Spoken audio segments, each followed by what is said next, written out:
प्रिय छात्रों एवं दोस्तों, चंद्रा ऑनलाइन कोचिंग में आप सभी को बहुत बहुत स्वागत है। आज हम Bihar board class 12 ISC Icom आईए हिंदी 100 मार्क्स के पाठ 4 अर्धनारीश्वर लेकर आया हूँ।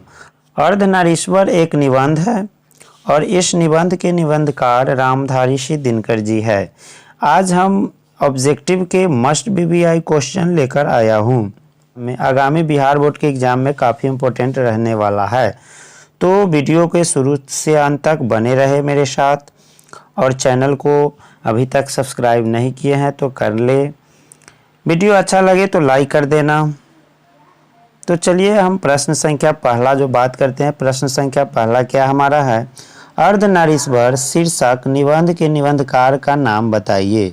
तो उस ऊपर ही दिया हुआ अर्धनारीश्वर और रामधारी सिंह दिनकर, तो इसका सही जवाब होगा रामधारी सिंह दिनकर। थोड़ा प्रिंटिंग मिस्टेक के चलते यहाँ जो है कुछ गलत हो गया है, यह दिनकर लिखा हुआ है, इसे ध्यान रखेंगे।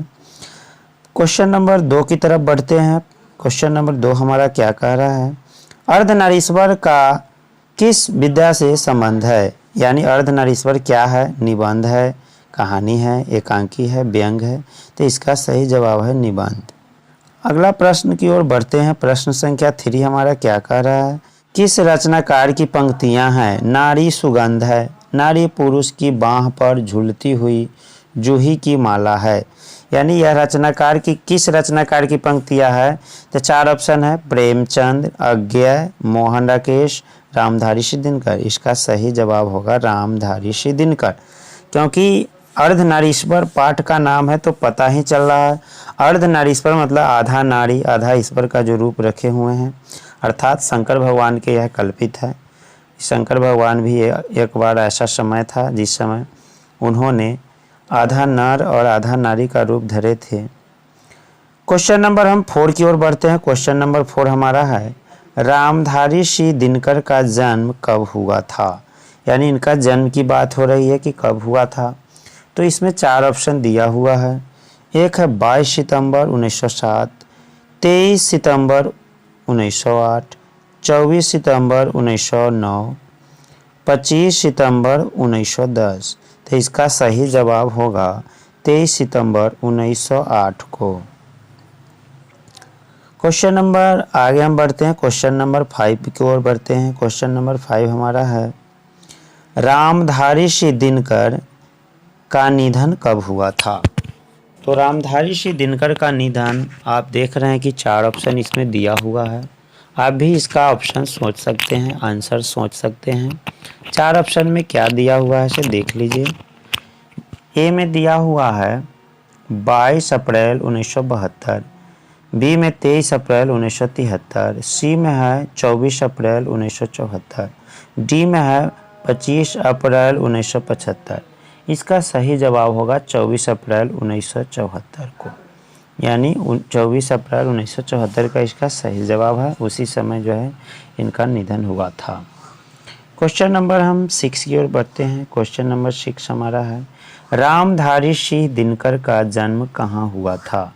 तो अब 4 ऑप्शन है, इटारसी मध्य प्रदेश, ढाका बंगाल, लमही वाराणसी, सिमरिया बेगूसराय। तो इसका सही जवाब है कि रामधारी सिंह दिनकर जी का जन्म सिमरिया बेगूसराय में हुआ था।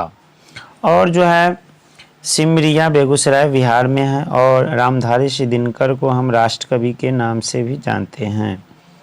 क्वेश्चन नंबर 7 की ओर बढ़ते हैं। क्वेश्चन नंबर 7 हमारा क्या कह रहा है? दिनकर की कुरुक्षेत्र की रचना क्या है? 4 ऑप्शन है, काव्य, नाटक, निबंध, उपन्यास। दिनकर की कुरुक्षेत्र की रचना क्या है? तो यह जो है कविता है, और कविता जो है काव्य की श्रेणी में आते हैं, इसलिए सही जवाब इसका ए हो जाएगा। तो सही जवाब ए हो जाएगा। क्वेश्चन नंबर हम 8 की ओर बढ़ते हैं। क्वेश्चन नंबर 8 हमारा है, दिनकर की संस्कृति के 4 अध्याय किस विद्या में है?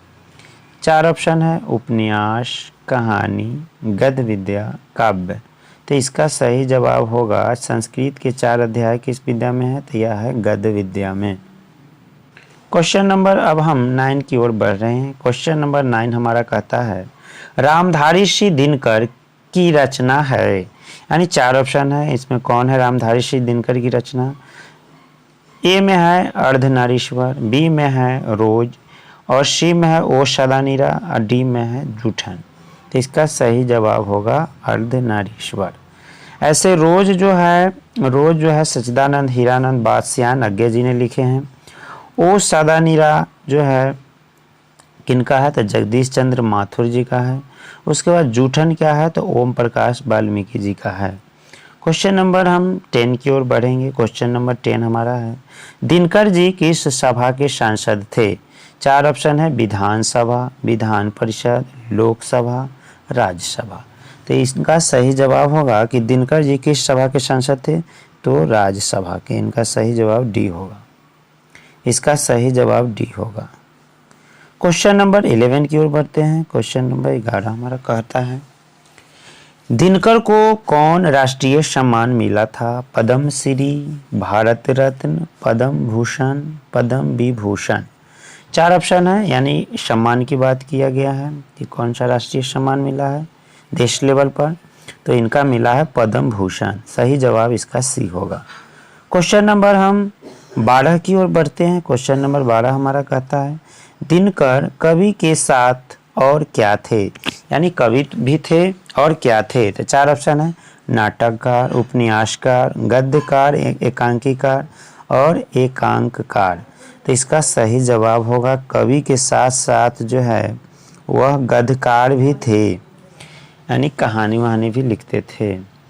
क्वेश्चन नंबर जो है 13 की ओर बढ़ते हैं। क्वेश्चन नंबर 13 हमारा कहता है, दिनकर के माता पिता का नाम बताए।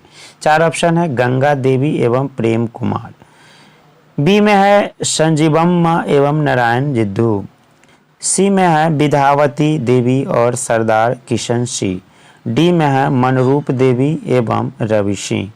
तो दिनकर के माता पिता का नाम जो है यह है मनरूप देवी और रवि सिंह, यानी सही जवाब इसका डी होगा। क्वेश्चन नंबर हम 14 की ओर बढ़ते हैं।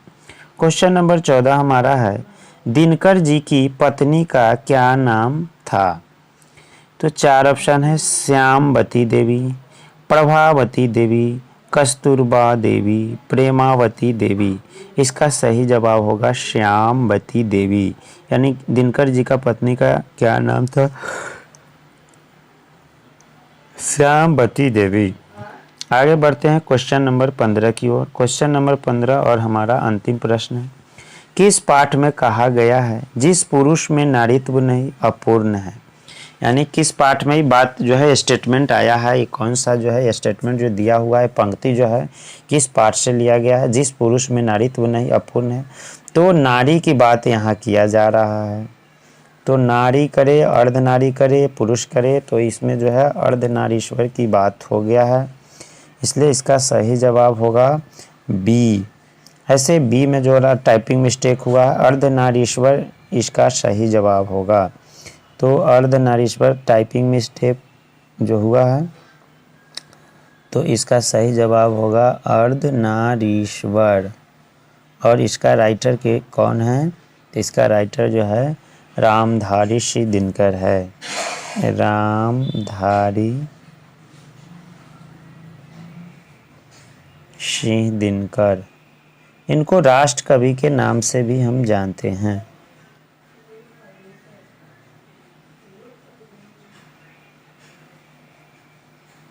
रामधारी सिंह दिनकर के नाम से भी जानते हैं। तो कुल मिला के बात यह है कि सभी छात्रों यह बात को तो ऑब्जेक्टिव समझ गए होंगे, और रामधारी सिंह दिनकर जो है एक हमारा राष्ट्र कवि है। तो उम्मीद है कि आप 15 प्रश्नों का उत्तर सभी छात्रों को समझ में आ गया होगा। और जो है इसके बाद जो है इस वीडियो को सारांश लेकर आऊँगा, उसके बाद लेखक परिचय भी लेके आऊँगा। सब्जेक्टिव क्वेश्चन जो है उसका क्वेश्चन आंसर जो है तैयार हो रहा है, वो भी लेकर आऊँगा। उम्मीद है कि अर्धनारीश्वर से संबंधित मस्ट वीवीआई ऑब्जेक्टिव क्वेश्चन जो था 15 क्वेश्चन, यह आपको समझ में आ गया होगा, याद भी हो गया होगा। तो उम्मीद है कि आगामी बोर्ड एग्जाम में आप अधिक से अधिक अंक उठाएं और अपना नाम रोशन करें, टॉप करें, बिहार टॉप करें। तो वीडियो में अंत तक बने रहने के लिए सभी छात्रों को बहुत बहुत धन्यवाद। आपका दिन शुभ हो।